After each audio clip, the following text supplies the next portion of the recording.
This is the second studio by the Architecture and Design Office fame. My name is David Lee, and with me is Marina Borderonay. This week, our guest is Aidan Anderson. Aidan is the founder and director of The Local Project, a media and publication company based in Sydney, Australia. Yes, and if you're an architect, you should know The Local. I'm sure you know The Local Project. He founded the company about 9 years ago, something like that. You'll hear it in the recording. But The Local Project, they have a print publication, online publication, videos, soon to have a podcast. By the time this comes out, it might have already debuted, but check that out. And in this recording, it's really a chance for us to understand and learn about Aidan's story, how he started the Local Project, how he grew it from one person to 60, the challenges he had along the way. What do they think about when they're getting all these projects that are being submitted to them for publication? Their publication and media is pretty unique, I have to say, compared to other ones out there. So if you're not familiar with them, definitely go check them out. As you'll see, what's special about them is that they truly do prioritize high quality design. That's their mission, and getting it out there for everyone to see. So I think you guys are going to enjoy it a lot. Aidan's really fascinating. What they're doing is fascinating, and enjoy the podcast. Sponsors. Say goodbye to design-unfriendly spreadsheets. Programma, built by designers for designers, provides an integrated suite of tools for every phase of your project. From mood boards to advanced specification tools to project management. Seamlessly integrated, easily shareable, and always current, Programma reduces redundancy and minimizes costly errors. Share your work in the format that works for you, be it PDF spec sheets or online branded client dashboards with always up-to-date specification details. Join interior design movers and shakers and start for free by clicking the Programma link in our show notes. Experience the difference with Programma, software built for interior design workflows. The Second Studio podcast is made possible by support from Autodesk. Autodesk has been part of the design conversation since 1982, providing the tools that help architects around the globe imagine and create beautifully designed, memorable buildings that people love and admire. Autodesk supports the work of the Second Studio, bringing the architecture community together, sparking curiosity, and leading vibrant interviews with the industry's visionaries and thought leaders. The Second Studio works hard to carry the architecture conversation forward, and Autodesk is proud to contribute to this podcast. Learn more about Autodesk by clicking their link in our show notes. This is the Second Studio with myself, Marina, and our guest, Aidan. Here we go. Yeah, so I grew up in Sydney in a beautiful suburb called Gordons Bay, which is nice beachy suburb, great people, great weather. I know people often think of Australia as, snakes and spiders and whatnot, but this is definitely quite the opposite. It's, a beautiful, leafy, beachy suburb. And yeah, I'm so lucky to grow up where I did. And, I went to school just down the road from the iconic Bondi Beach, which was amazing. And, yeah, life was good growing up. It was, your typical heading to school, bunch of mates, and life is great in Sydney, that's for sure. So I did some research trying to find out, okay, who is Aidan? What did he do before the Local Project? And I didn't find a whole lot, but I did find, I think there was actually on your website, that you used to be a furniture maker. So I'm very interested as to when did that become kind of like your career choice? What did you study? How did you decide to dive into it? And eventually, how did that translate to starting the Local Project? Definitely, yeah. I think it's there isn't a whole heap out there on me and my background. I've always kind of been, I guess, the listener or celebrating other people's stories. But I guess to bring it back, it kind of all started when growing up, I spent a lot of time on building sites right from the age of 14 or 15. Really? My best mate, Jesse, and we used to work for his dad, who was an amazing chippy or a mill worker, you guys would call it. And every summer we would work on building sites, doing the worst jobs you could imagine, from lifting bricks and mixing mud and cutting 4x2s. But I think the interesting thing was that these weren't just any homes. These were, the best of the best homes that we were working on across Sydney and the eastern suburbs of Sydney. So I guess my exposure to, the process of construction and design and architecture started very early. And as soon as I finished school, I think I quickly learned that university wasn't quite my cup of tea. I was very impatient and ready to kind of get out to the workforce. And having grown up on those building sites and again, being so familiar with it, I decided to take a leap of faith and start designing and making furniture, which kind of felt like a little bit of an evolution and a bit more in the design world of, I suppose, architecture and having, again, worked on the construction site. So I'd saved up just enough to, I guess, get a little workshop in a communal workshop out in the industrial area of Sydney. And I just started a business, designing, making furniture, using my hands and winging it, to be honest with you. I had, minimal experience in actually designing and making, but I think one of the most fascinating things was, it was in these workshops where I met some phenomenal makers and some phenomenal people and this little kind of small community of makers who just love passing on knowledge and I love speaking to them and yeah, I guess that's where it all started from a furniture design point of view. That's really crazy. So you already had that kind of spiritual entrepreneurship in you, it sounds like. But did you study design during college or at the university, or did you study like something? Or you just went straight into just starting your own thing? Well, I did study architecture for half a semester, I like to call it. And I think It counts. It counts. Yeah. It's on the records. But, speaking quite openly for me, I think I got a very early taste of it. And I was like, the idea of studying for 7 years to then finish and work for someone else. I'm very impatient and I'm very driven and ambitious. It didn't take me long to realize, let's try something else. And again, let's have a leap of faith and see where I land. I'm very curious. So when you were younger and you're working on those construction sites, it doesn't sound like you were doing the high end. Did you say chippy? That's what you call it? Chippy, yes. Dude, that's awesome. I'm going to start I'm using that term around here just to sound definitely. Cool. Please do. But it didn't sound like that you were doing that work. It was a lot of the unfun stuff, as you put it. So did they have like woodshop classes in high school? Was that a thing in Sydney?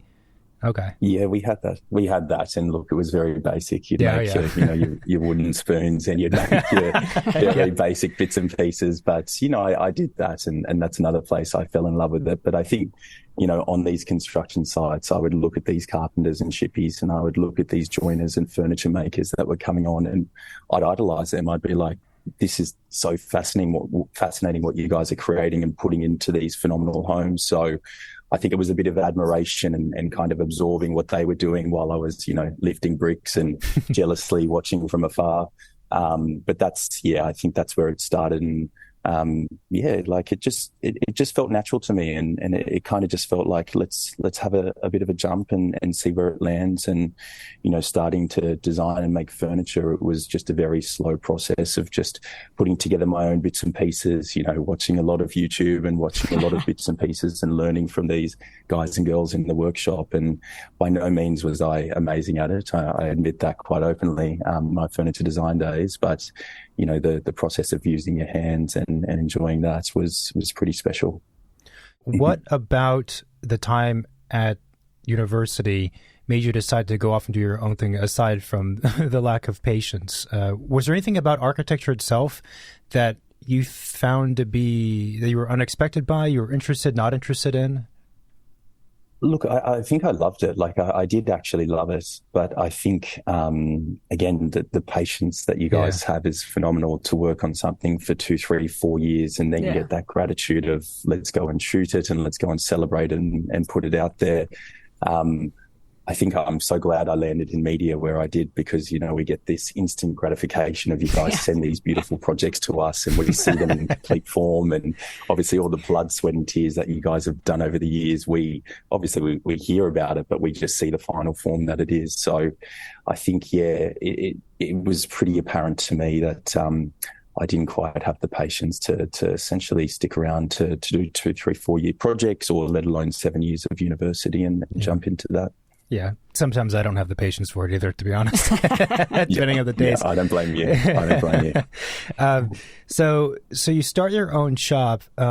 For how long did you have your own furniture shop? So it was a couple of years of making furniture and doing fit outs and odd jobs here and there. But, the story of the creation of the local project was, I remember sitting in this dusty workshop of mine one day and I decided to create an Instagram page, and really it was created to, put up bits and pieces of the furniture that I was making. And what I also found was, I was talking to these guys and girls in the workshop and asking about the products that they were designing and the houses that they were going into or the projects that they were going into. And I got a real kick out of, sitting down and interviewing these guys and girls and taking photos of their work. And I remember one day I sat down with this fella called Nathaniel and did exactly that, went through the interview process and asked him about his techniques and where it's going and how it came together. And I decided to put it up on this Instagram page, which at the time probably had, 8 or 9 followers, me and a bunch of other people in this workshop. And I posted it, and it was fascinating to see, my work that I put up got 2 or 3 likes, but this interview and celebration of this other person's work and how it came together, it got 10 likes or 20 likes. And again, I really enjoyed doing that. So I did it with another maker in the workshop, and I did it with another maker and another piece of furniture. And really that's how it all started. And what I started noticing was that, these 7 followers that I had turned into 20, turned into 30, and an interior designer from Melbourne started following an architect from New York, and then, another maker from Brisbane. And what had started forming around, these interviews and celebrations of these people was a little micro community of people who love design and loved hearing about it. And, that Instagram page there is where the local project was birthed. And again, speaking quite openly, I think, I got a year or so into it, and I sat myself down and looked in the mirror and I said, I think I enjoy and appreciate celebrating other people's work than making my own. And, lo and behold, the local project was born. So what year was this taking place, the first, year of Instagram posts? So we have some kind of timeline. So it was 8 years ago. So it was, What's that, 2016. I was a 21-year-old furniture maker, had absolutely no idea what I was doing or how I was doing it. So, but yeah, it's certainly been a journey over those 8 years, but that's where it started. And there's initial interviews. Like, what was the format of them? Was it on your iPhone, just like talking and chatting with them and then posting it 8 years ago? I don't know if they had Instagram Live or whatever format it was. Yeah, it was just writing an in-depth caption on Instagram. And, I don't even think we had gallery posts on Instagram back then. So there was one photo of a workshop and a piece of furniture in it, or, a person standing next to their work and a very long caption and probably a poorly written one at that. I think my editorial team know I'm not the sharpest writer, but, just enough for an audience to grab and get some information and some educational content out of it as well. But yeah, that's what kicked it off and really started attracting other people, to follow the page. And yeah, I think the biggest catch back then was it wasn't just about the design and the interiors and the architecture that I was putting up. It was definitely about the people behind it as well, and celebrating the people there, which, I think is our biggest success as a business, even to today, is it's not just about the design for us, but it's about the people behind it and hearing from them and, interviewing them and seeing their, understanding their personality and their charisma and whatnot. Yeah. We certainly resonate with that. Yeah, no, definitely. So you started with interviewing furniture maker, and then when did you move on to actually looking more into architecture and interior design? Was that like soon after you kind of figured out like, well, it needs to be bigger than just furniture making? Definitely, yeah. I think it started when a few of these interviews started going on site and to installed, furniture or cabinetry or joinery that was going into these homes where, I'd roll into site and interview the person on site and take a photo in there as well.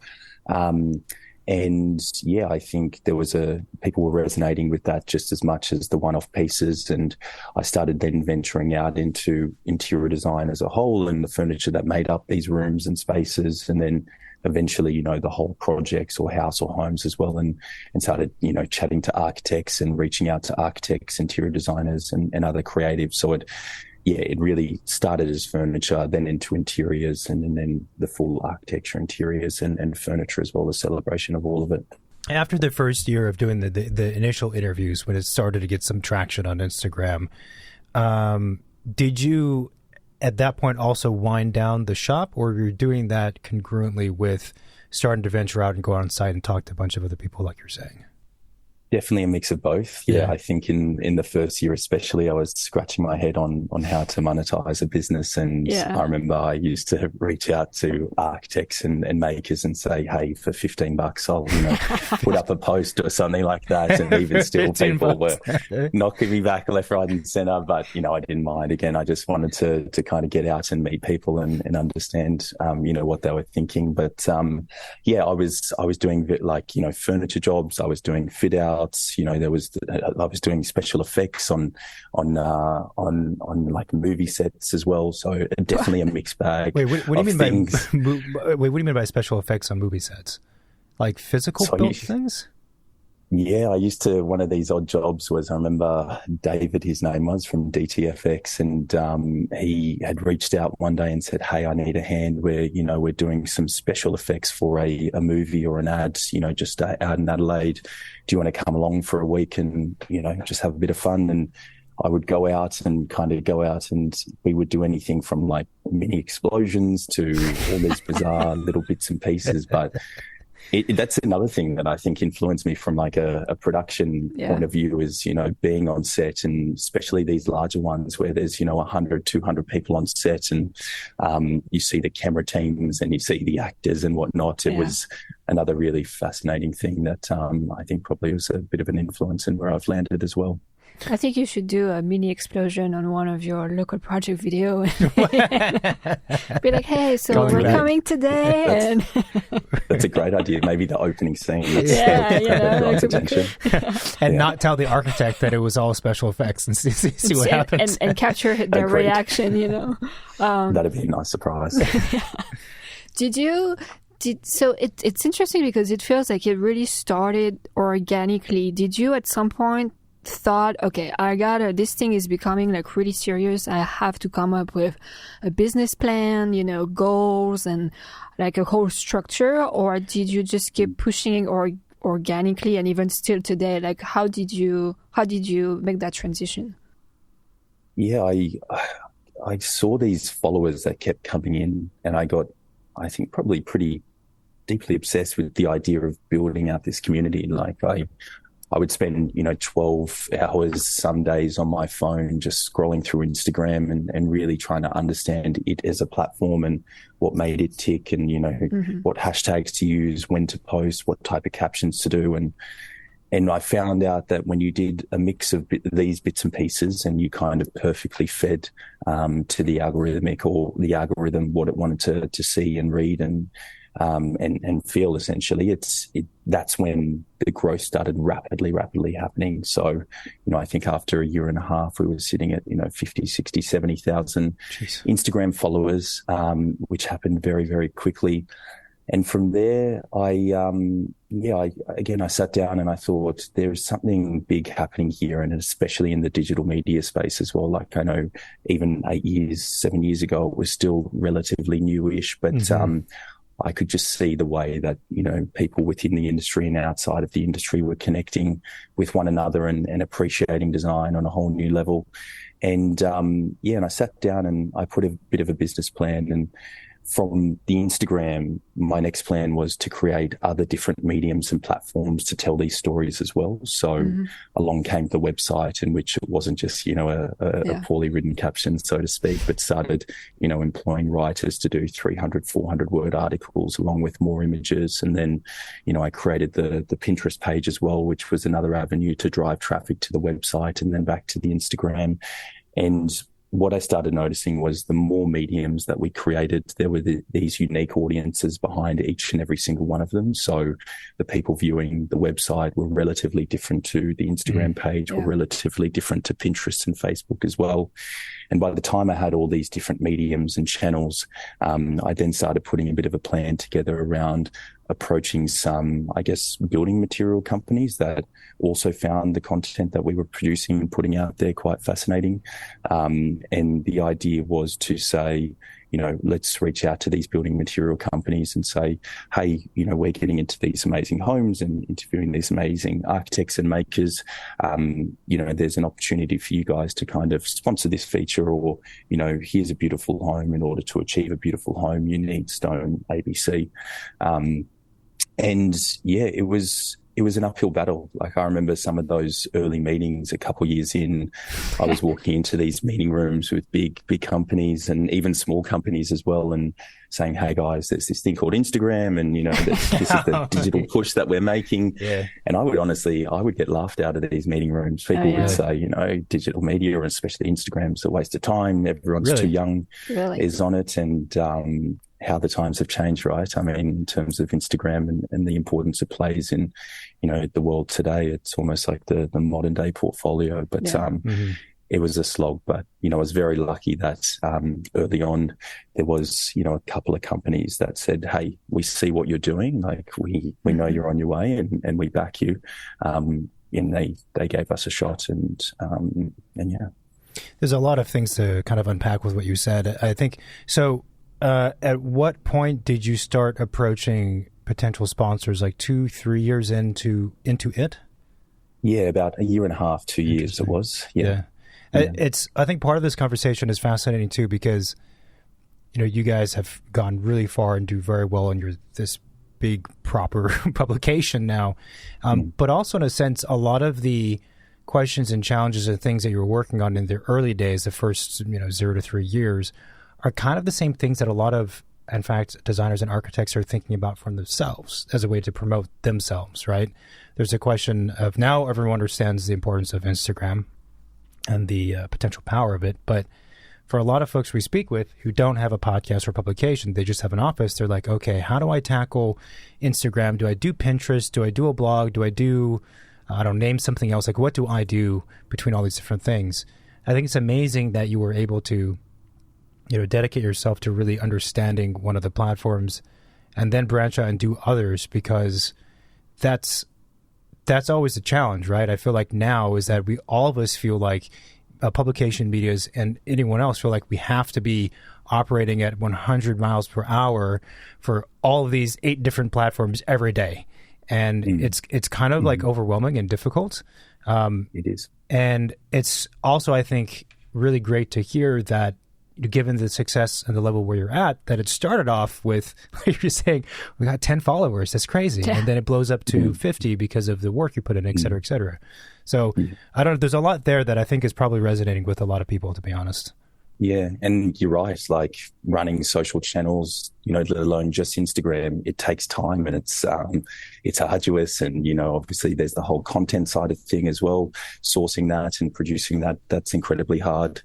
I guess my thoughts from an architecture firm or studio point of view, or from a creative point of view, is that you've got to be careful not to spread yourself too thin, because there is all these amazing platforms out there, from, Facebook, Pinterest, even TikTok now, and YouTube and Instagram. You definitely do have to be careful about wanting to do all of them and getting a little bit too ambitious, because if you're putting 20% of effort across all 8 of these, it's not going to be as effective as, say, putting 90% into Instagram and, say, the rest of the year 10% into a bit of LinkedIn and Pinterest as well. But I think probably this day and age, Instagram for me, from a studios and firms point of view, is where you should probably invest the most time. But that being said, I think you look at the rise of video content and the rise of educational content and platforms like YouTube and, dare I say it, TikTok.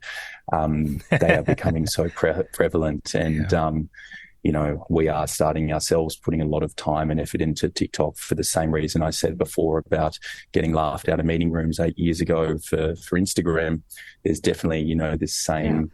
I guess, concept around TikTok, where people are going, it's just a bunch of kids that are on this platform. But, those kids, those 20-year-olds now in 6 years' time will be, in firms and studios and specifying product or thinking about their first renovation. So I think that's a bit of a long-winded answer. I'm not even sure if there's one in there, but I think it's a fascinating time in terms of different platforms and socials. But Instagram, I think, is still the winner at the moment. Yeah, it's a really good point. I mean, in a way, it's kind of if there is a social media platform that a lot of younger people are using and the older folks are kind of laughing at it, that's actually probably a good sign that you're on the right track. Yeah. That's right. That's right. We had experienced sort of a similar thing with the podcast. You started the local project before we started the podcast, but in the earlier days, it's kind of interesting to see how podcasting has ramped up, and that curve, that chart, is an extreme curve upward. And so now, you have people like Conan O'Brien, name a celebrity, they have a podcast or something. And it really was not that long ago where it wasn't the case. And, people don't realize this, but like podcasts have been around for actually a very long time, all things considered. But in the kind of quote early days, we would approach sponsors because we have sponsors. And I remember some of them would be like, so you have like a blog thing, like a casual blog? I'm like, yeah, sort of. Yeah, I guess. It's kind of like a blog, but, I think there's more to it than that. I think there's potential, et cetera, et cetera. But there's a little bit of, now we're just talking shop, I guess, but there's a little bit of, if the person you're speaking with, the audience, the sponsor in this case, if they aren't getting it, then I kind of found there's not much more I can do to help them get it, especially in some cases if they're like 66. They don't even have an iPhone, like I can't convey to you the value of what I think we're doing. That's right. It's hard to articulate, right? And like, I think a lot of these partners and sponsors, and even again, from a video point of view, some architects are hesitant to take the leap and let us film one of their projects. And it's not until they experience it and the benefits from it, whether it's, sponsoring an episode or whether it's, going through that production phase and filming a project, that you can feel the difference it makes, and you can feel the difference that audio and communication through, podcasts and the power that has, as well as with video, just the actual natural of watching someone speak and how they move their hands and everything. It's but yeah, once they usually get that taste, they feel that the power that comes with it as well. So you guys do like digital publication, you also do a print publication, and you also do video, like walkthrough through projects. And we do everything. You do everything. I found I actually found all of them very interesting, because the digital, of course, you have to have that nowadays. A lot of people don't even buy things that are printed on paper anymore, so that makes sense.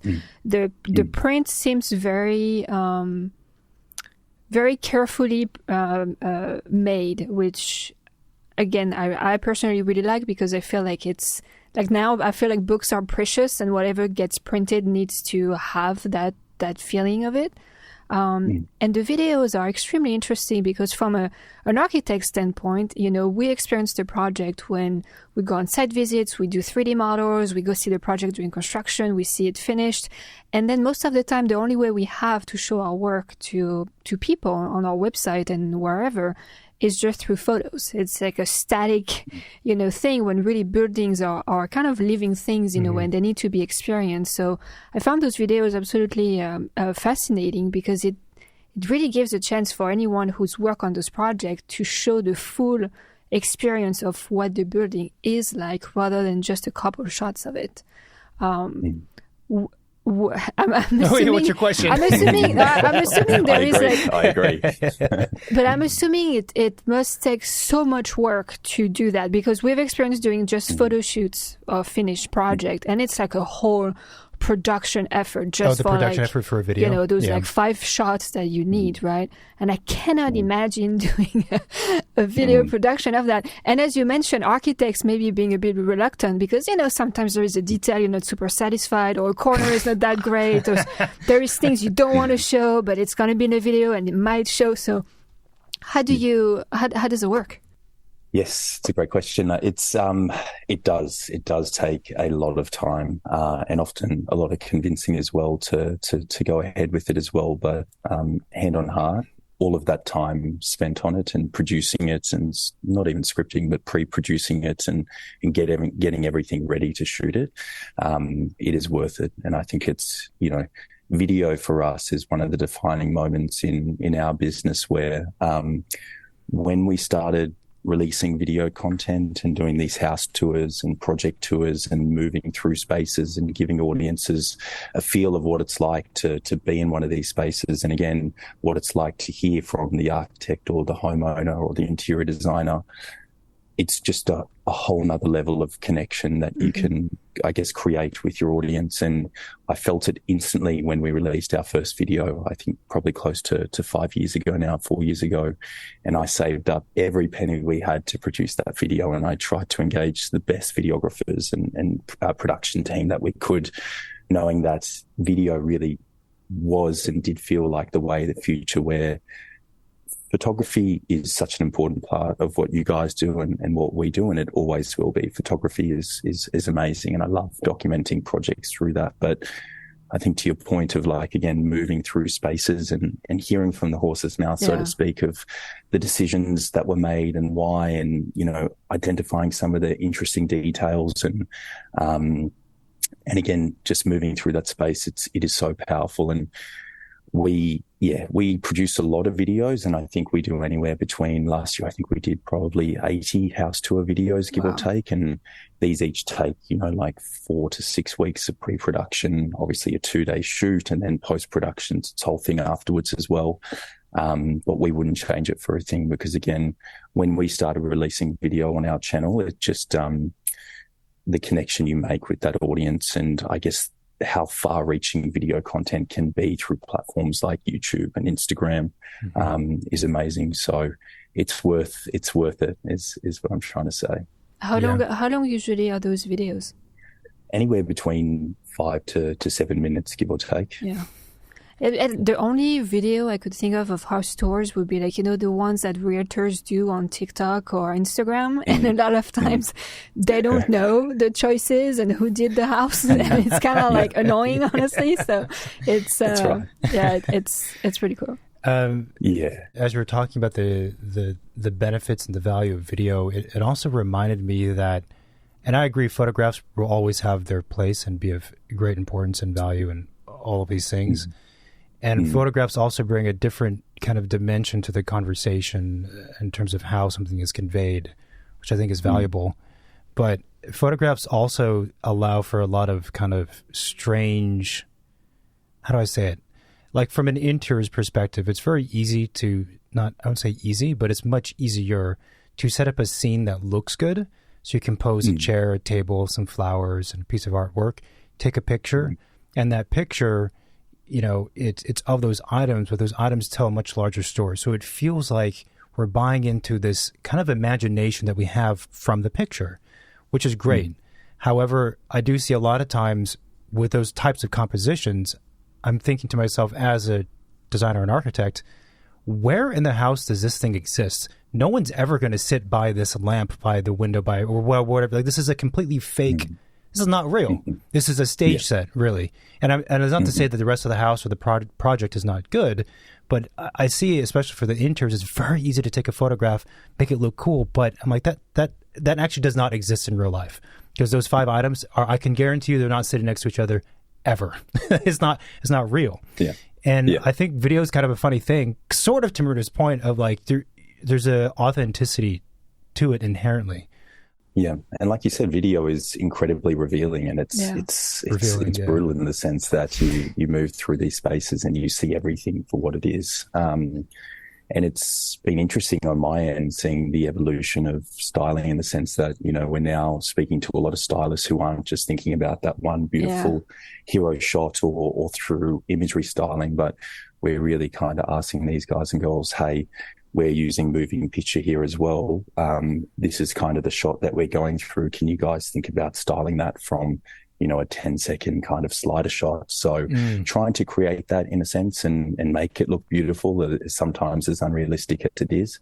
But I mean, that's the beauty of those photographs and that shot, is that, sure, some of it's not exactly practical, but my God, it looks, you know, amazing as well. So trying to apply elements of that to video as well is important, because, you know, we see a lot of projects every day and every week, and when the styling element isn't there, unfortunately, it can really ruin a set of photos, or let alone a video or a home or a project. So it's the importance is definitely there for styling. Yeah, that's 100% true. So how does that work? Like you guys get approached by architects or homeowners who want their houses published? Do you like hunt to find kind of like the ones that could be in the local project? Is there a vetting program or criteria of like, well, this house was published a couple of times, this photo looks great, and then you do a scouting and you're like, I don't know if we can do a video tour of it. Like, what's the process on, I guess, finding the house to publish, and then the whole vetting process to decide if it deserves a house tour or not? Definitely a mix of both. So we get anywhere between probably 50 to 200 submissions a week, give or take, which is a lot. Wait, repeat that again? 50 to 200 submissions a week. It blows our mind sometimes. But we've got a submissions page on the website in which people upload their images or iPhone shots or plans and drawings and a bit of text and information about the project. That naturally comes through to us, and as an editorial team, we sit down and we kind of review those as much as we can. Even with a lot of staff, getting through 100, 200 a week can be hard work. But on our end, we've got a brilliant network and relationships with a lot of firms and studios, not just in Australia and New Zealand, but now America as well, and North America as a whole. And we're often reaching out to these firms and studios and saying, hey, what's the latest that you've got? And, what are some of the projects that you're working on? And I think interestingly, like, especially, with video, we don't shy away from projects that have been previously featured through stills before. I think, again, to talk to the difference between stills and video, it's a whole new experience of moving through that space. So, we often see these amazing images that have been on through other publications and publishers, and we go, wow, that's an amazing set of images, and this project is phenomenal. Is there a video on it? Absolutely not. Well, then let's go out there and see if we can get in there. Yeah. I guess the other element to it is, getting into the home, having the clients and homeowners allow access. And it's not incredibly intrusive, but obviously having a small video team over a couple of days, people are naturally saying, hey, not for us. But yeah, again, I think it's just, a lot of stuff comes in and we reach out to a lot, and it's really just sitting around in a circle and saying what is best suited for us and what stories do we want to tell. You made me think of an interesting aspect to what you do as well. When you mentioned that some clients don't like videos or even photographers coming into the house. And that's often more so how do I put it? It happens very often also with very wealthy clients who tend to be very private because they are famous sometimes and they don't like people knowing everything about them. But what's interesting also, and I think the challenge with residential work, single family houses specifically, and a lot of architects I know feel this way when they focus on single family, is they do this body of work, and maybe they've been practicing for 30 years, so they have a lot of work, but a lot of it is just not necessarily seen. It's not seen by the public directly, like actually, right? Because who's going to go see this house unless they happen to walk by it, or the house is in a big estate that you could never see unless you're in a helicopter. And so what I'm saying is that I think, what you guys do is interesting too, because it's a very important role for us architects. Like, you're helping us as a community present either our work or the community's work like out there. And there's not really a vehicle to do that when the building is a very private one. It's the only way it's going to be seen by anybody. Definitely. Absolutely. And I think to your point as well, David, like we've seen great success over the years in reaching out to some firms and studios and saying, show us your latest work, but also show us some of the work that you've done 20, 30, even sometimes 40 years ago. And we've actually revisited some of these projects and gone in there and reshot them and sent our video team and published them in print and digital as well. And the stories and narratives that you get from documenting not only the newer projects, but some of the older projects are phenomenal as well. So I think that's what we see ourselves as documenting architecture in certain times and certain projects. It's an incredibly important role we play in that part. It's actually very interesting to be able to revisit a house that was done, let's say, 20 or 30 years ago, because everybody gets excited about the final product just after it's being finished, when everything's brand new and shiny and looks good. But in a way, it's very interesting to look at older buildings and see how they've aged and changed and failed or succeeded, depending on, how what time did to them. Mm-hmm. And I very much like the idea of maybe, visiting one of those houses now and then maybe looking at it again in like 10 years and revisiting it again. It's a completely different lens. It's a very different thing. And especially the landscape as well, depending on where it is as well, and seeing how the landscape has influenced, a building over 20 years. Those are some of my favorite elements there, as well as, how time has impacted the buildings as well. It's amazing, but it tells a brilliant story. Talking about the growth of the local project, I'm kind of getting back to that. So you at some point transitioned to making an effort at all these different platforms, approaching sponsors and things like this. I guess there's two questions. One is, at the 3 to 4 year mark around there, did you have like a plan or maybe not even a plan, but like an idea of the future for this thing? Or were you just doing what you found interesting and whatever was going to happen was going to happen? Because people have to realize too, from the early days of what you described to where you are now is so different. It's like so different. It's really different. Yeah. I think I always had a plan in the back of my mind. I don't know if I ever articulated it or put it on paper, but for me, I loved what I was doing, where I was getting to meet these amazing creatives and makers and again, tell their story and really start creating, especially at the 2, 3, 4 year mark, is creating content, is when we started putting a lot of emphasis on that through video and photography and producing our own works. And, I just love what I was doing. And we struggled initially to get partners and clients on board. But at that 2, 3 year mark, I think a lot of brands and partners started noticing us and saying, here's this media publisher who's not just regurgitating the same images or text that are sent to them every time, but they're actually going out and producing content and they're producing work. And there's the ability to kind of create this custom narrative and shoot this content, not only just for the firms and studios or for us, but also for partner brands as well. And it was fun and brands were receptive. And, our biggest push from, I guess, the business side of thing and working with these partners is that, audiences are incredibly intelligent. The days of, releasing product and shoving it down people's throats and here's the latest XYZ, they were definitely very limited. And our approach to these brands was subtlety and authenticity is the key. And, the best way to describe that is, going into a beautiful home and featuring this home, which just happens to feature, stone or tile ABC.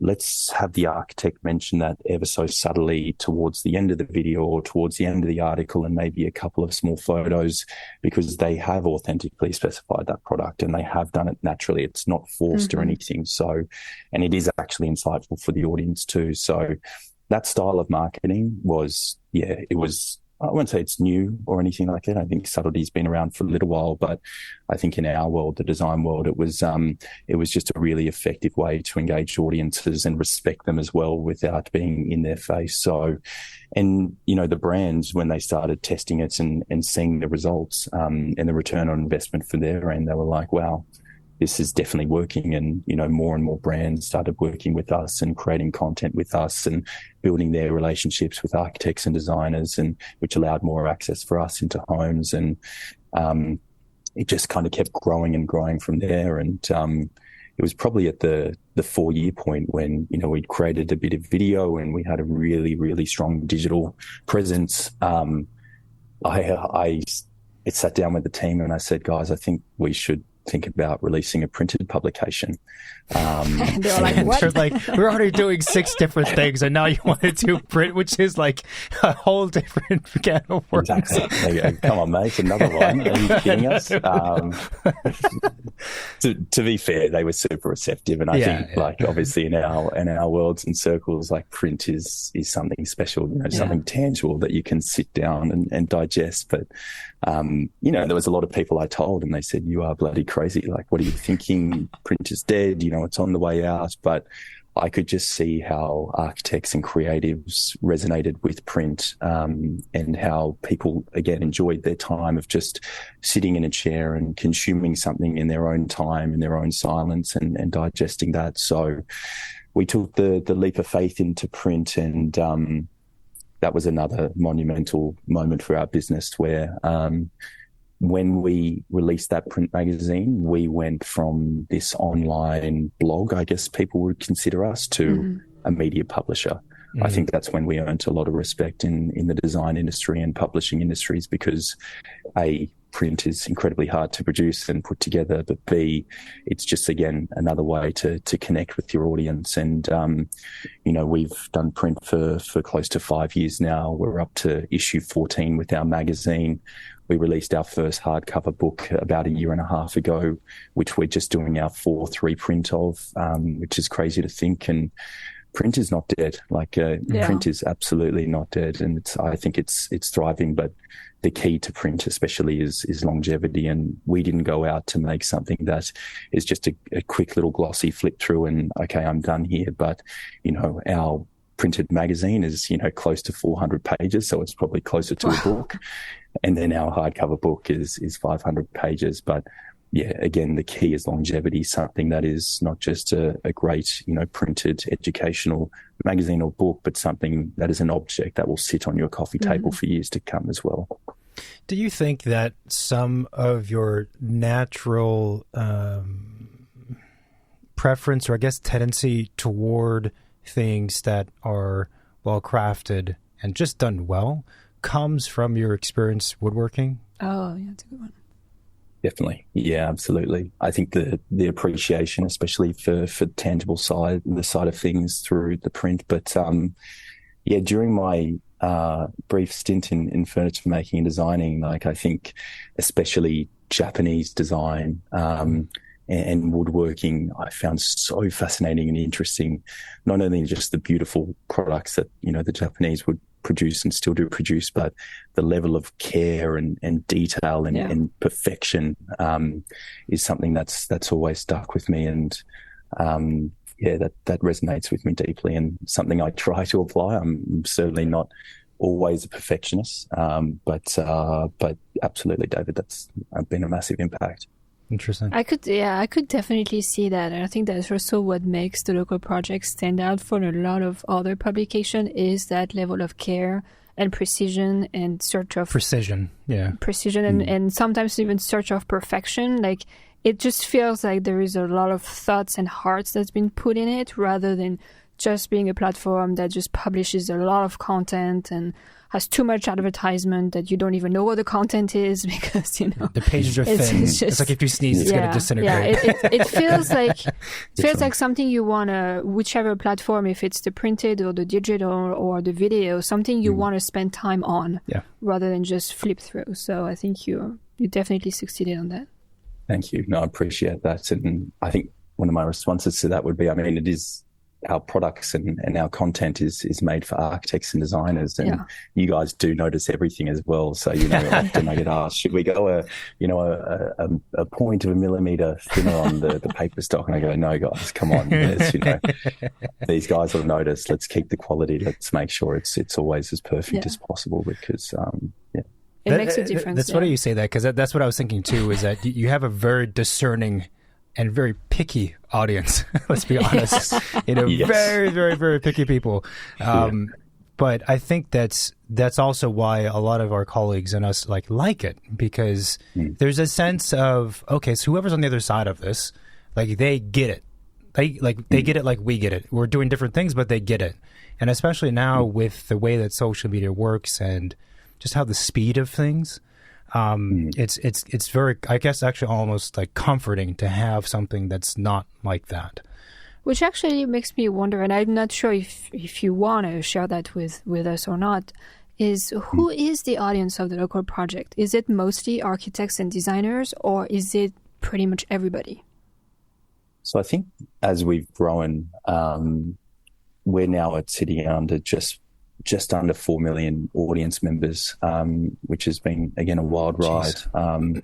But in the first 4 to 5 years, it was predominantly architects and designers and people from within the industry. Mm-hmm. And I think naturally, as we've grown and grown and grown, I mean, our data says that 36% of those 4 million are industry professionals. So builders, architects, designers, stylists. Yeah. I mean, it's a lot, but I mean, like, it's not like that's the majority. That's fantastic. Exactly. So it's, but I mean, the reality is there's only so many architects and designers and professionals in the world as well. So as we get bigger and bigger, which I don't mind, to be honest with you, I think, a big part of what we're trying to do is normalize and design and architecture and make it even more accessible. And, through the digital world we live in and through what we do and produce and get out there, it's amazing to see that, even some of my closest friends to have, nothing to do with design and architecture are consuming this content. And that really is a big part of what we do, as well as kind of find this beautiful intersection between celebrating and honouring architects and designers' works and telling the story for other architects and designers, but at the same time, making sure that it is also consumable by design lovers too and general consumers, which is a very fine line to play. Mm-hmm. But again, with people having more access to design and more appreciation for beautiful homes and houses and projects, it's certainly working. Is one of the challenges with balancing on that threshold, that fine line, as you said, is one of the challenges that architects, they tend to have their own language sometimes? Like, what are the challenges with trying to balance it? I mean, from my view, I see it that architects oftentimes are a little bit more introverted. They are very good at talking with other architects. They're not necessarily the greatest at conveying the value of what they do to other people. These are generalities because they're outliers for sure. But yeah, so what are some of the difficulties with being on that edge? Yeah, it can definitely be a challenge sometimes. I think, I think back to some of the video interviews we've done and some of the language that is used is sometimes very hard to digest, especially for, just general consumers or the design lovers. But I think instead of asking people, hey, can you dumb this down a bit, right, let them be themselves. That's 100%, of course, always fine. But that's opportunities where maybe we also talk to the homeowner, or maybe we talk to another creative who's worked on a project to get their point of view as well. And usually the homeowner angle can be brilliant because, that is relatable to a lot of people as well. And although the architect might be using their language, which is, for the most part understandable, then having that second character or that second voice, again, makes it a little bit more relatable as well. So it's about balancing it, I think, without telling people to, change who they are or how they speak. And, but yeah, it is tricky sometimes, but it's the beauty of editing, whether it's video or written as well. I'm just laughing because I'm just imagining an architect using a word like partie or charrette, and then there's like a cut and someone fills in a different word. It happens. It happens. Like a Wes Anderson definition shows up on the screen or something, I'm curious about the team. Like, how big is the team? Are any of them designers or architects? Are they more in the media kind of background? Like, who's behind all of that work? And now let's give a shout out to our sponsors who support our show. We are supported by Enscape, which is a fast and easy to use real-time visualization and VR tool for the AEC industry. Enscape is not a standalone application. Instead, it's a plugin which makes things much easier. It plugs into Revit, SketchUp, Rhino, ArchiCAD, and Vectorworks. And with Enscape, you can create realistic renderings, 360-degree panoramas, and videos. You can also immerse clients into VR to give them a deeper understanding of their building. Enscape is used by more than 500,000 monthly users worldwide from over 150 countries. So if you want a fast and user-friendly real-time visualization experience, click on the Enscape 3D link in our show notes. If you're still using separate 2D and 3D computer programs in your office, then stop that. Get with the times and advance to a BIM computer program, and we recommend ArchiCAD. ArchiCAD leads the industry by enabling architectural and interior design firms around the world to freely design, supported by innovative technology that expands as far as the imagination can stretch. ArchiCAD continually evolves with technological advances, allowing architects to push that technology to their advantage while working in an accurate model. Start your free, fully functioning trial today by clicking on the ArchiCAD link in our show notes. So there's 60 of us now, which blows my mind. Oh my gosh. So it's been crazy. And I think the scary thing is, like 3 years ago, there was 15 of us, give or take. And 15, 15. Yeah. Jeez. So, that much growth over a few years has been amazing. And we're not slowing down either, I think is crazy too. Like I have no doubt in 2 or 3 years, we'll hit 100. And for me, and I want to say, like, it's never been about let's get as many people involved and like that's a sign of success. It's always been a very natural and organic evolution. But I think part of our success has been the people within the team. We've got a smorgasbord of people of different backgrounds, and we've had people who have been architects in the team. We've got people who have spent a lot of time producing on sets, and we've got writers from, lifestyle backgrounds. So we kind of live in this weird world where, digital media publishing and publishing as a whole is going through a lot of change. And I think, again, part of our success is we have been disruptors in a sense, and we have had a little bit of naivety, which has actually been a blessing because we do things differently and we think outside of the normal box of publishing. And it's an amazing team. And, we're split up into, there's production, there's editorial, there's partnerships, there's the design team, which, handle the print and all the design assets of the business. There's operations, and there's digital and social as well. So there's all these different departments. And I think the interesting thing about the local project as a publishing business is, when we bring on a new client, it's not just as easy as, okay, we'll, just take that workload on and it'll be fine, split amongst us. But with what we offer and what we do, every single department needs to grow in order to service that client. So that's where that growth has come from. So when we bring on a new client, we need a new producer, we need a new writer, we need a new designer to look after them, and we need another social and digital media coordinator to kind of assist with the content that comes through that as well. So, and very importantly, another department I missed is our in-house production team as well, where we've now got in-house video teams and editors, as well as some amazing producers too.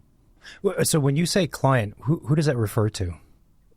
I think for us, like a typical client will be still that kind of building materials company where their products are genuinely specified in a lot of the homes that we feature, or homes or projects that we feature. And when we bring these clients on, it's not just hey, we'll do one video together or we'll do one print ad or whatever it might be.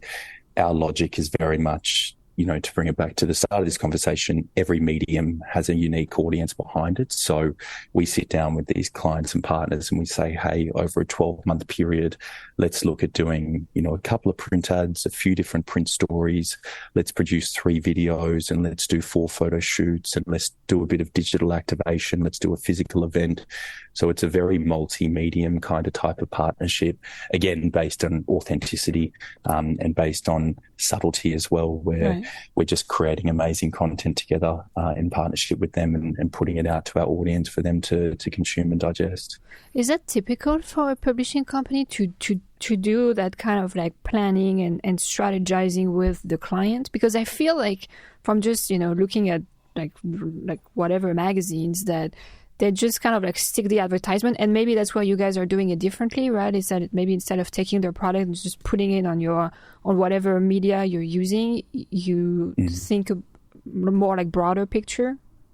I don't know is the answer to that. I think I obviously have no background in media and publishing, and I think that's so crazy. Also, I didn't agree with you just said it. Like you didn't study this, but it just made logical sense to me. I think this is again where naivety is a bit of a blessing. Where I would sit down with my team and my right hand man James and say, what do you think these guys want, and what do we want in order to make sure that our audience still love and respect us and consume this content without feel like they're being marketed to or anything like that. And this is the model that we kind of came up with, and it works an absolute treat, and our audience loves it, our partners love it, and we love it because we get to produce amazing content and across a variety of mediums. So I think I think it was April of last year, so close to a year ago, you guys decided you started with covering Australia, New Zealand, and I think the Asia Pacific region, but you decided a year ago to start covering Northern America. And I'm wondering, I mean, I feel like there is a lot of stuff happening in Australia. Like, to be honest, all of the great projects I feel like are all happening over there. So, and I mean, that's just because you're just following the feet of the local projects. It's probably because I mean, there is great work in the US, but I feel like there is a new, breath of fresh modern work in Australia. It's just fascinating to me. So where did the idea of covering the US and Northern America came from? And was it challenging for you guys, being an Australian company, to kind of conquer that new territory in a way? Yeah, I think the main reason why we launched over in North America was really we were just listening to our audience and analysing the data. I think with platforms, especially like YouTube and Pinterest, they are very US dominated. And, 3-4 years ago, I noticed this increase in US audience. And then when we started blowing up on YouTube, that US audience kept growing and growing and growing. And then I noticed that a lot of our print publications were a lot are getting sent to the States as well, which is, bloody expensive to send over there, I might add. Does your printing happen in Australia? It doesn't anymore. It is overseas at the moment, but we used to. But we're now kind of just trying to figure out a middle point of North America and Australia as well, because Australia Post are licking their lips whenever we send through a batch of books to send through. Yeah, it's far. Yeah, but the launch was really, again, just listening to our audience and analysing the data. And when I spoke about up to 200 submissions per week of projects and topics or profiles to cover, a lot of them were from the US and North America as well, even without having launched there. And we would often get people emailing saying, "Hey, we love what you do in Australia. The work that's coming out of there is phenomenal. Do you have any plans to launch in the US?" And I think, in Australia, we have a lot of respect and love for the work that comes out in North America. And I know that's certainly reciprocated as well. And same with New Zealand. And I went over there with my right-hand man, James, and we did a bit of an exploratory kind of reach out and met with some studios and firms and got some feedback. And we even went over there and took our video team and did a few test runs of videos that we got projects that we got access to. And, we made the leap of faith again in April, and we launched in North America, and we haven't looked back. I think the way the audience is growing there now and the receptiveness to the US and North American content that we're producing is phenomenal. But not just from within the US, but there's a lot of love within Australia and New Zealand looking at these projects too and admiring that too. Yep. Is there a desire at some point to open it up to, I don't know, Europe or... You're thinking about France. I mean, there is a lot of good work in Europe too, and I don't know the publication scene there. I have no idea what exists there.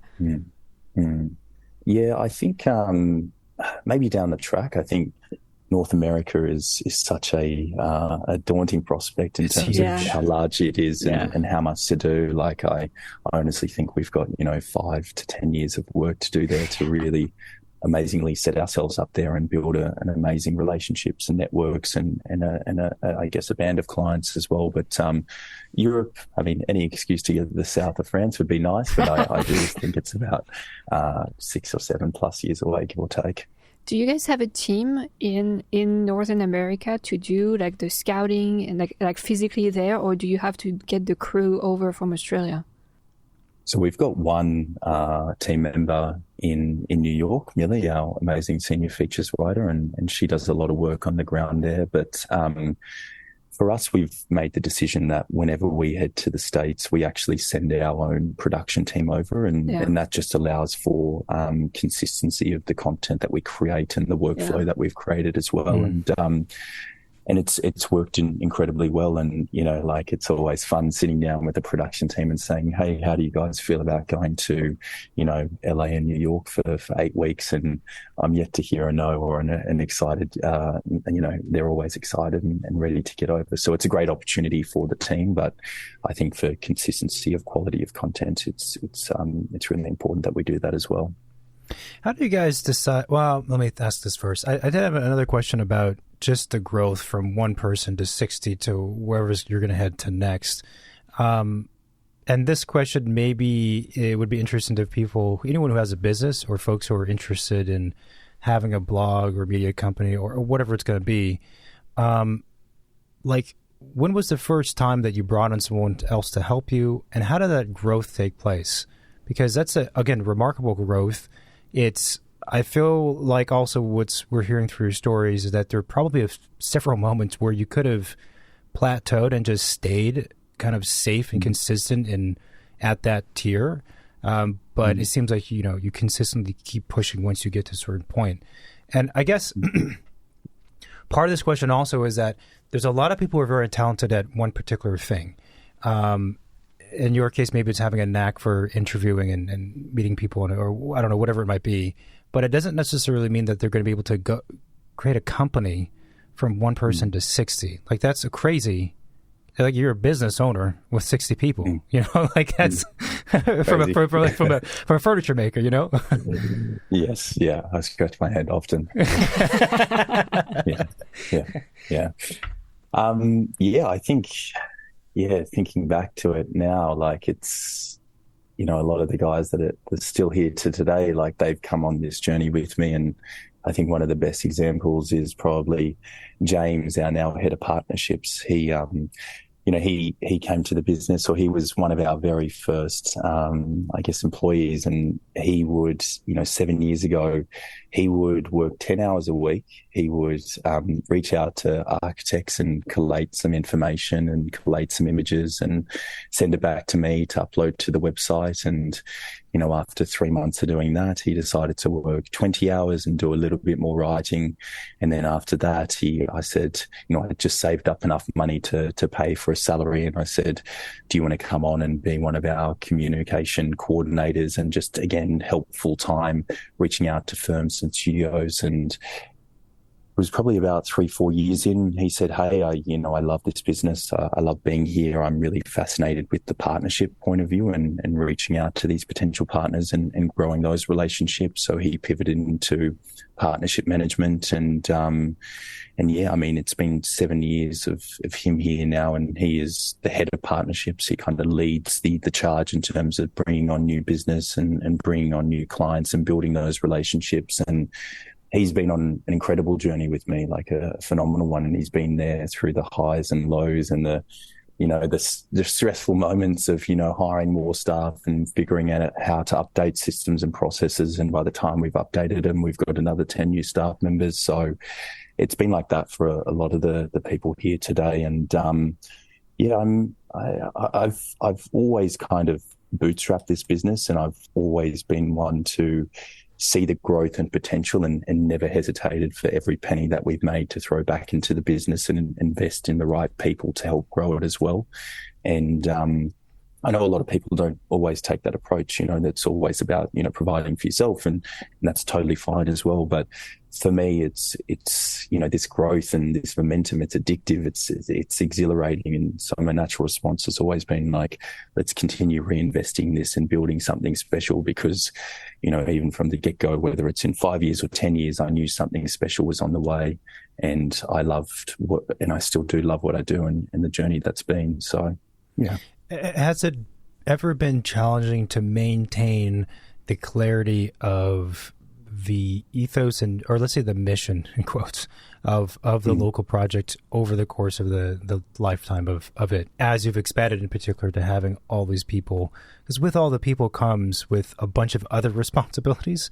And I feel like I've seen it many times, and we've all seen it, where a person who has a clear vision, when they grow, usually it's past like 20 people at that. There's like breaks, right? Then things start to get hazy because you're just bombarded with a bunch of different things. And now you have people who you don't see as often, and you don't know what they're doing maybe, and all these kinds of things. So has it ever been difficult to maintain that the focus of the local project? Yeah, I think in terms of the mission statement, and I didn't even know if I knew what a mission statement was back, 8 years ago. But, the amazing thing is when I did that very first interview, the mission behind that was to celebrate design and the person behind that particular design. And I think to today as well, and granted now we're doing, commercial and hospitality projects and furniture and residential architecture. At its core, that is still what we do, is we celebrate design and the people behind it. And that has never changed over the 8 years. And I don't see that changing anytime soon at all, because I think that's the key to our success. Mm-hmm.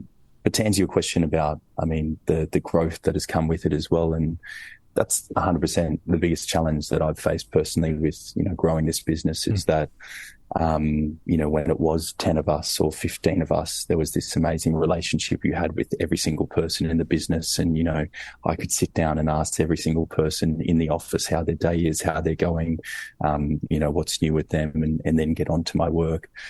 Now that there's 60... You're just saying hi to people like all day, 7 days a week. You're just getting to know people. I wouldn't get any work done if I did it, but it's something I battle with, because it's, it is hard. Like I do want to have that relationship, and I do want to know how every single person is going, but it's just not possible, unfortunately. And I try so hard, obviously, to have a great relationship with every single one. And I obviously do have a really good relationship, but that close, tight-knit relationship, when there was 5 or 10 of us, it's hard saying goodbye to that and focusing on continuing to build the business so that we can, grow not only the business, but the people within it, and they can go on their own journey too. Yeah, it's interesting too, because I certainly understand everything you're saying. I also think that when you have the thing that you produce, in your case, it's a bunch of different things, but it's media, let's call it. When the product is so clear and focused and clean, and it's just honest for what it's trying to do, I think that also really helps a large body of people find synergy and have camaraderie and focus because of that thing. And I'm thinking about it from a perspective, of course, as an architect. Like when I've worked at places of small size and large size, and I've always felt that when the work has a very clear identity to it, it doesn't matter. It does matter, but when the office is large, it's still like it helps it. Versus if you work in an office and you're, say, 250 people, which is large, and their work is a bunch of different kind of sort of design styles run by different departments, it's really hard to feel like you're part of a unit and feel that kind of camaraderie that you were talking about. Definitely. Yeah, I can imagine. 250 is a humongous number. That's your future. So interesting. I know. But yeah, it would be incredibly hard. But yeah, I think us having that clear direction and that clear mission, as as apparent as it is now, it's again the key to our success. And everyone in this business, they love what we do, and they love kind of celebrating again people and design and stories, and we all have a passion for it. So it's a great bunch of people. It's an amazing bunch of people, and making sure that they understand, the plan and the goals and where we're headed is so important, because like you said, as soon as there's too many outbreaks or there's too many different things going on, you can lose sight of actually what you're there for. And, that's when a business, isn't always working as good as it can. And I've learned that the hard way. Yeah. Oh, really? Yeah. That's my question. Okay. Well, I got a question. So how do you guys decide what projects to publish? Yeah, I think what we do essentially is, we look at everything that comes through and all of the outreach that we've done as well. And I guess one of the things about the local project is we're not thematic with, the print publications that we release or the books that we release for the most part, as well as the video and digital content. When there is a great story in front of us and, a great story to tell, we will, confirm almost on the spot, hey, we're happy to run this and we can put it in the next printed publication or the next book, or we'd love to, send the video team out there. But really it's, looking at everything that comes in having the editorial sit down and review this, and like I said, almost like in a circle and saying, hey, this is what we've got on the plate, and really just going from there and getting back to people as soon as we can. And, I think not having themes and especially our print has always worked to our power, in the sense that, I know that one of the most frustrating things for designers and firms and studios is that, you might have an amazing project which you've completed, and then you've waited 2 years for the landscaping to come through, and then you've photographed it, and then it goes to a publication and they go, well, this is going to be great for our next year's issue because of this theme. And, the embargo is for, 12 months, give or take. I can only imagine how frustrating that is. But I think by removing the themes and having, the stories and storylines be at the forefront, regardless of what the project looks like, or the home or the house, that allows us to say, yes, we love this. Yes, we'd love to shoot it, or we'd love to put it in ABC. It'll be in the next edition. And, the editorial team often slaps me on the wrist for this, but, we get amazing projects landing on our desktop, and I'm often asking them, let's try and squeeze one more project into this. And they're going, Aidan, come on, the mag's already 400 pages. We can't fit another one in. But again, it plays to our strengths that there is no themes, and we really just take every project and home and story as it is, and just kind of break it down and say, yeah, let's go ahead with this, or being open with the firm and studio and saying, hey guys, sorry, this isn't quite what we're after because of reason ABC, but please let us know what other projects you're working on.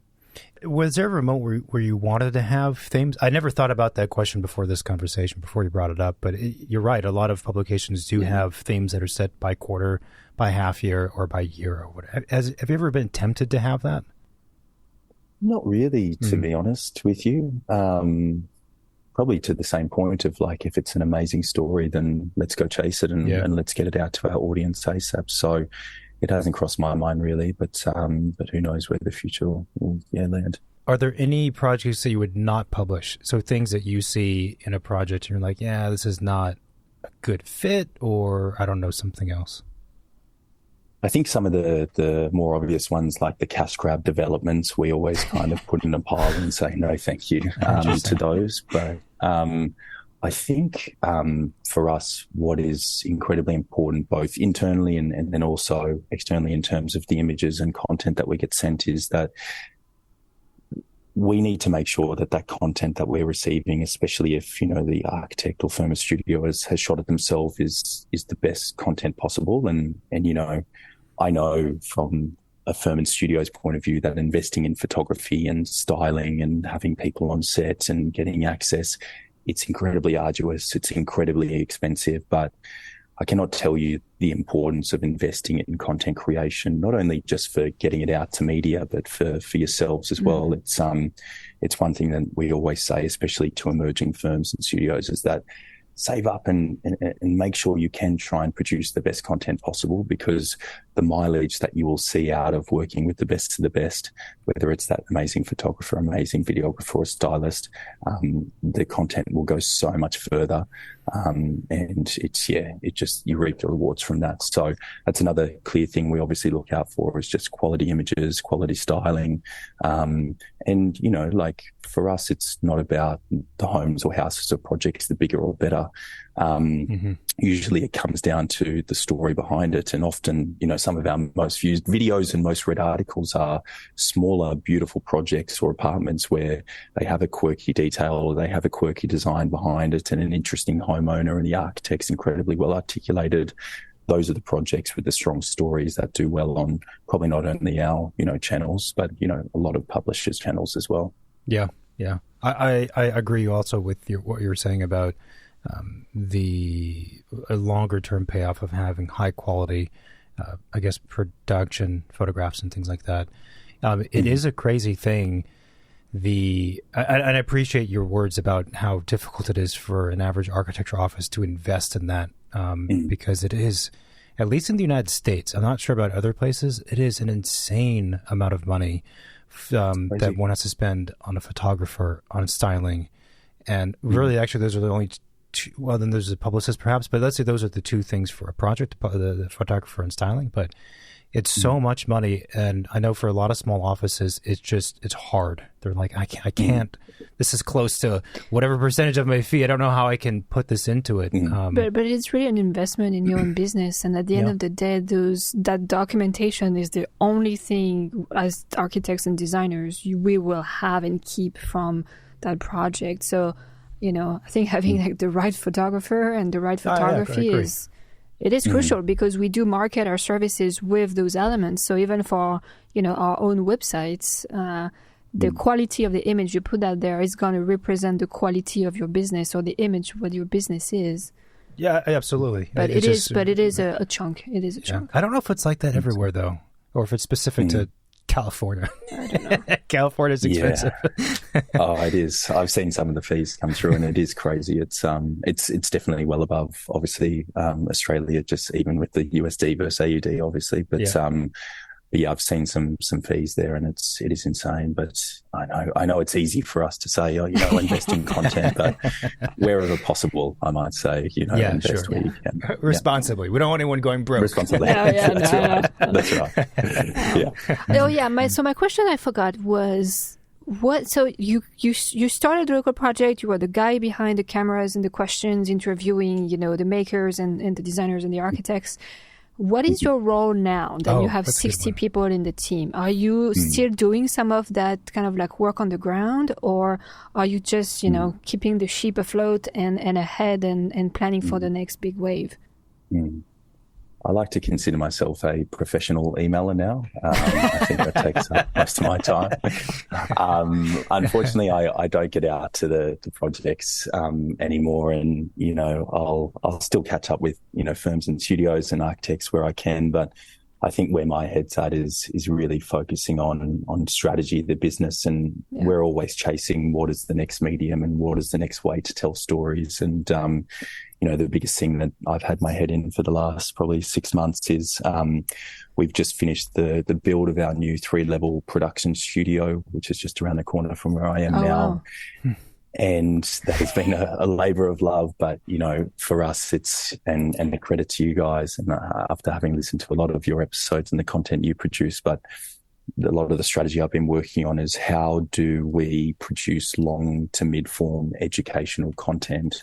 And the simple answer to that seems to be audio-visual podcasting, like you guys do as well. So we're kind of sitting down and strategizing that at the moment, and about to release a series, 5 different series of audio-visual podcasts where audiences these days, they're craving knowledge, but they're not just craving it. They want it to be digestible, and they want it to be easy to consume as well. So, for me at the moment, my day to day is sitting down, thinking of podcast episodes and how we're going to film it, who the guests are going to be. And I love that. I love that. It's an incredibly hard thing to do, and there is not always a right answer to it, and I know we're going to make a million mistakes along the way, but that's the beauty of it, is that again you've just got to take a leap of faith and just trust that by creating new mediums and new stories, that is what your audience want to hear and consume, and will hopefully continue to grow.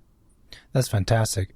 When you say educational, are you thinking of specific, what does that mean? Are there specific topics you have in mind? Is it a direction to it? Is it educational for designers, for non-designers, architects and designers?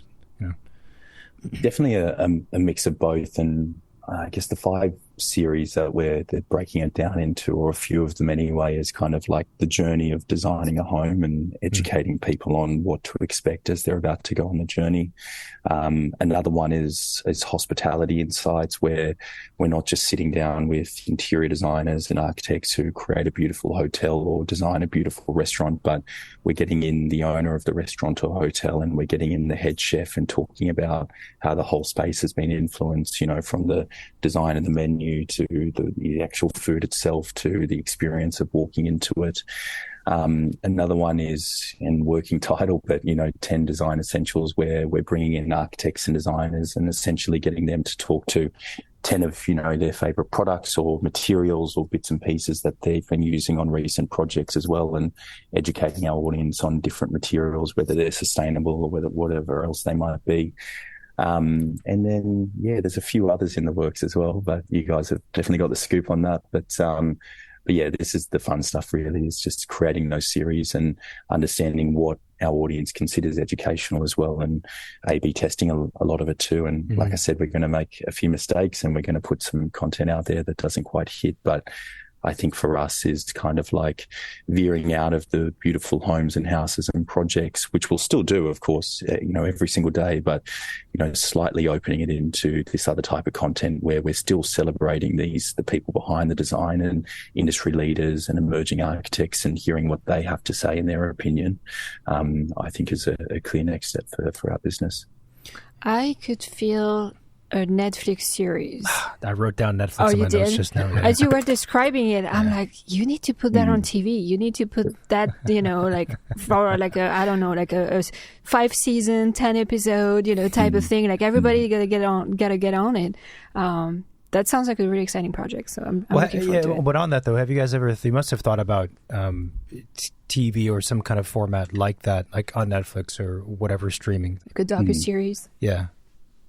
Definitely, yeah. We've had a few of them reach out. None of the big names, or a few local Aussie ones that have reached out as well. But it hasn't quite been a right fit. But if you guys have any contacts, feel free to pass them on. I'd love to pitch. Have a conversation. Mostly I would love to see that happen also because I am so sick and tired of all of this HGTV. I don't know if you guys have that over there too, but it's just people outside of the profession and outside of the ones doing the work, talking about the work, not knowing anything about it. And I feel like we need to put the voice of the people who are doing the work out there. And yeah. Great. Couldn't have said it better myself. Yeah, I agree as well.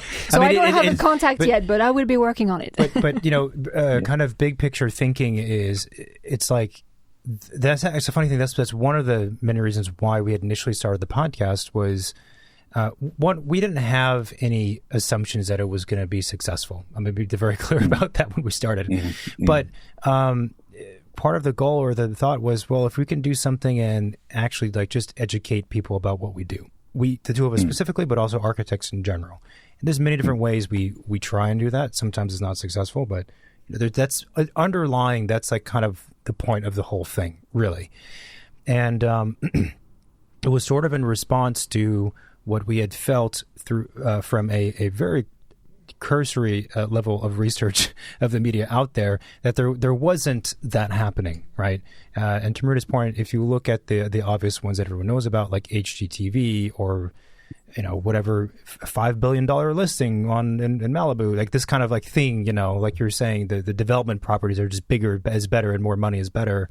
Obviously for us and for basically all architects, it's like it kind of hurts. It's like, this is absolutely not shouldn't be the focus. And to be honest, as an architect, it's detrimental to what we do because it gives people the wrong impression.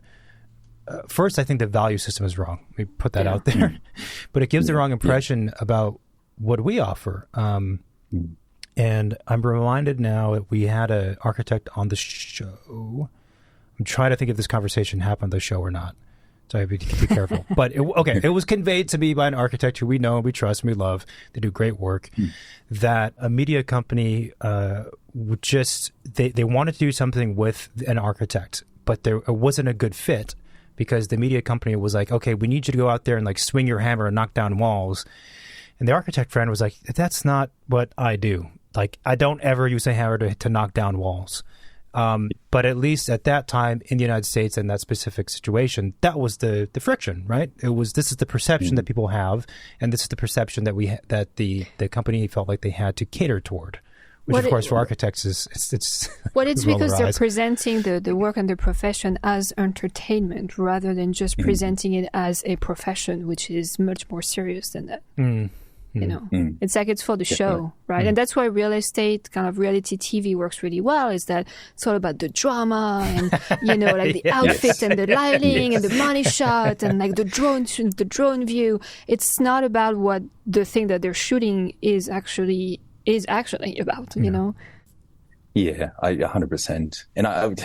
And that's where I think like this more so educational path is going to be the key to content moving forward, or it has been for however many years and decades anyway. But I think, keeping that authenticity in the content that you create, like you guys have created the whole time with this podcast. And I'm sure even, some of the episodes you've done, which, have been a miss or whatever you've said, you've still enjoyed that and you've still had amazing conversations and gained some amazing knowledge from those conversations too. And I think that's what we're chasing with this, and whether it does incredibly well or it absolutely slumps, for us to kind of have those conversations with industry leaders and whatever it might be, that's key for us. Yeah.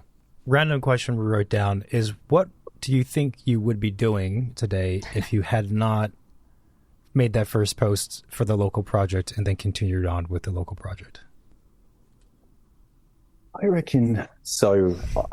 I love food, and and I should clarify by saying I'm not a great cook, but my old man, he's a chef, and I grew up eating anything and everything under the sun, really. So I think if it wasn't architecture media, I would love a career in hospitality and food and exploring different cultures and around the food that different cultures create. So, if it wasn't architecture on this YouTube channel, I'm sure it might be me traveling around Asia or, the States or whatever it might be, trying everything I can and seeing where that lands. Maybe you could merge both. You can taste amazing food in beautiful places and make it a food architecture design show. That could be pretty cool. Well, that would definitely appeal to a much wider audience, that's for sure. Definitely. That could be the 6th podcast series, actually. That could be, me trialing food in these restaurants. Could be just the founder of the Tolka Project just eating. Yeah. That's what it is. Well, this is interesting. And that'll be the one that gets the most hits. I know, right? We don't need that, yeah. But it's a kind of... Well, that's really cool, but it reminds me that I think one of the things that we've always been thinking about is, how do we appeal to a larger audience, and not just not just architects and then the hardcore architecture fans. This is something we're always thinking about, and it's a difficult thing. But one of the thoughts I've always had was if you could introduce something else that is on the surface or even really has nothing to do with architecture. You don't want it to be like an obvious random thing, like you're eating a Twinkie in like a Osum Kundig house, but which is like a great juxtaposition, actually. Foods that don't belong. But how do you engage with the larger audience? And to be honest, actually, the only thing that we've really found that has worked to some level is just the education aspect. Yes. Because otherwise it feels forced, or it's too, like I found through the show, if you produce things that feel too inconsistent or it's too much variety, people freak out. Listeners, audience are like, wait, what is this? What are you talking about? What is this about? This has nothing to do with the previous episode or whatever it was. So yeah, education actually for us has been probably the only serious route to appealing to a larger audience. What was the very first episode you guys did, out of curiosity? Do you remember? Oh, geez. Oh, no, nobody should listen to that one. So, yeah. Well, the thing is, kind of like you, we started without a specific plan or topic, or really like trying to script, what the discussion was going to be about. It was just very organic and... But we were way less focused than what you started with, Aidan, because you had interviews and that was it. Oh yeah, no, we were not at that level. But to answer your question, the very first episode, as were the first handful of them, were just the two of us sitting at our kitchen island in super deep Brooklyn, way out there, and just talking about stuff. And actually ties into the question of how to appeal to a larger audience. My initial thought with the show was that we could have it be a show about just everyday life and just talk about random things, just like everyday conversation, but it's through the lens of two architects. And we could weave in ideas that architects employ and architecture throughout the conversation as a way to have people learn about architecture and what we do and how we think, without it being specifically about, okay, on this episode, we're going to talk about, I don't know, insulation of walls. So the idea was that, and as a result, God, this is just it. We're gonna get in trouble for this because people are gonna go back and listen to the first episode. I just know it. We're gonna see a spike on the listenership of episode 1 after this. To 378 episodes without having to answer this question. We should have known better. But so as a result, a lot of the early recordings were like super wild, not PC. A lot of swearing, a lot of humor, comedy, a lot of jokes that didn't make sense and failed. Nothing appropriate. Because I thought like we could do this. We could do a long format, and then people will come to the show because of that aspect to it. Well, and at the time too, we had pseudonames, so we were like very free, and the things that we wanted to say. Yeah, because you're giving away way too much information. I'm gonna get in trouble. So we found out after a period of time that was a very unsuccessful model. That people just didn't. It was a very few people who wanted to listen to two unknown people talk about random stuff. And I realized, like we're not celebrities. So, people are interested in Brad Pitt talking about the lint in his pocket, but no one cares if I'm talking about it. Well, then people like consistency and being able to, somewhat, not put you in a box, but kind of put you in a box, right? They know on Tuesday, these guys have an episode that's getting released. It's going to be mostly either an interview or just the two of them talking about stuff. Yeah. And it's just kind of like, how do you fit in their routine, especially if you have content that gets published regularly? Like how and when would you fit in people's routine? And if you're just kind of a wild card, I think it's pretty hard. But that's the beauty of trial and error, though, right? You guys took that leap and you guys recorded that first episode, and look at the journey that you guys have been on as well. And that's what I'm excited for our side of things as well. Is like, I know we're going to have those odd episodes and odd categories and odd starts or whatever it might be, but I'm just excited to see where it lands in the future and how we build on it. Yeah. And I think that's the thing. Like, we have a lot of people that we meet who want to start something, and there's kind of like this fear of starting and failing, or starting without knowing exactly what you want to start. But I think, as you mentioned, like the key is just to try it out. It was like, approaching sponsors or clients. While the first one is probably not going to work out, but after a few practice rounds and perseverance, like eventually something's gonna pay off, and I think that's what it takes. Exactly. I had a question about. Okay, let's shift back to normal world here. I had a question about publications and all the space that you're in.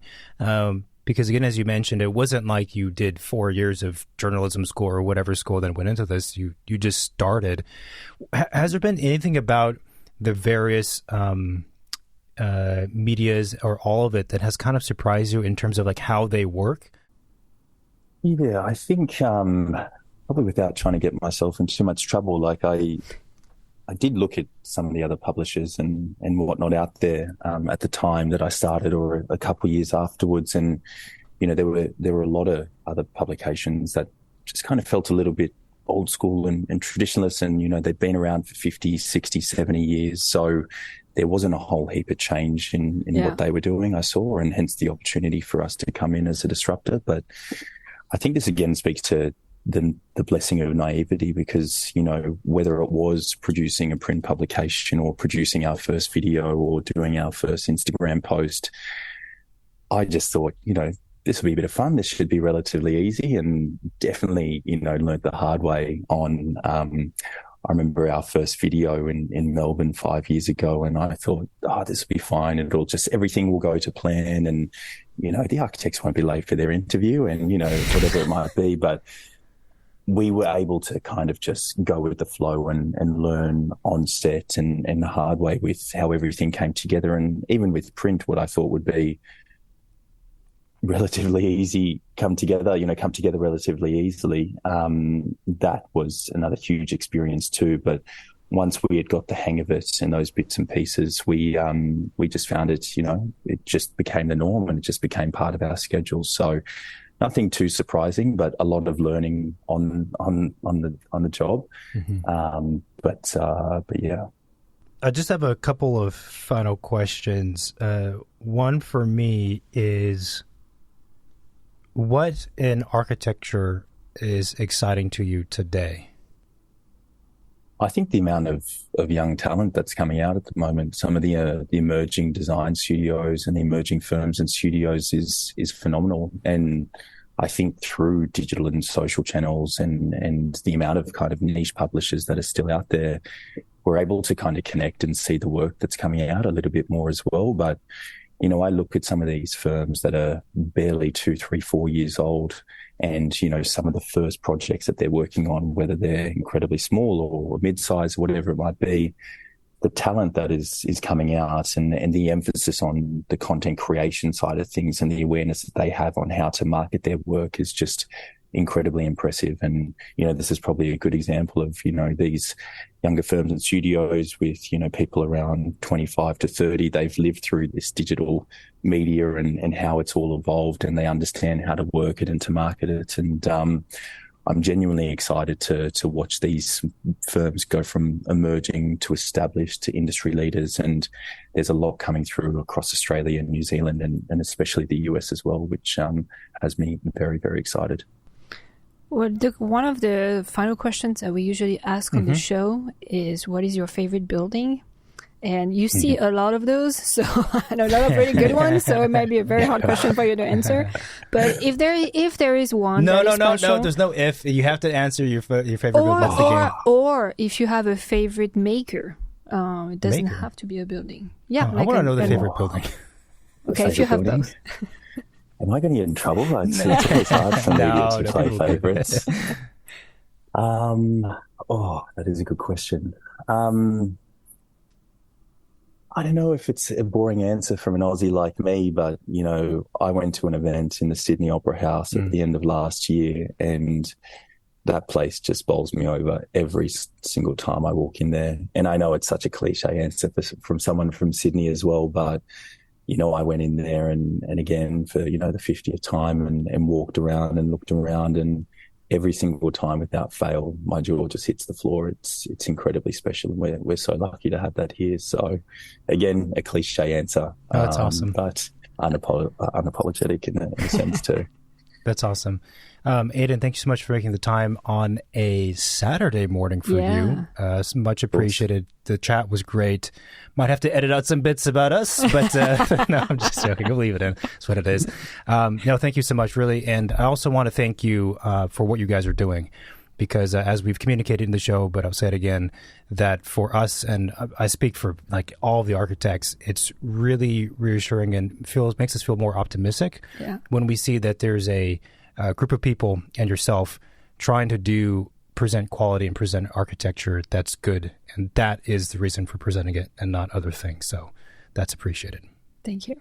Thank you, guys. No, I appreciate it a lot, and it means a lot coming from you guys. So thank you, and thanks for your time. Thank you, everybody, for listening to this episode of The Second Studio. If you like the show, then support us through the Apple Podcast app. Also, find our office online, which is Fame Architecture and Design.